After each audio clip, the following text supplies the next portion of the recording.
السلام عليكم.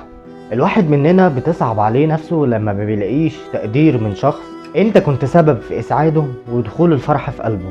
بتصعب عليه نفسه لما تقدم الخير وتحصد كل الخير اللي انت قدمته ده شر وعدوانية. بتصعب عليه نفسه كده لما تكون انت في صراع مع المرض وما تلاقيش اهتمام، خصوصا من الشخص اللي تقريبا كان اهم حد في حياتك، ومن الناس اللي عشم فيهم كان غير اللي في بالك تماما.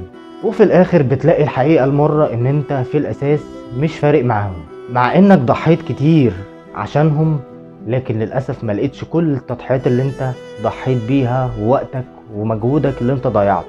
بتصعب عليه نفسه كده لما يضيع سنين من العمر مع ناس ما تستاهلش للأسف، ولا حافظت على العلاقة والود ولا حتى صانت العيش والملح. بتصعب عليه نفسه كده لما زعله بيكون مش فارق مع الشخص اللي قصاده.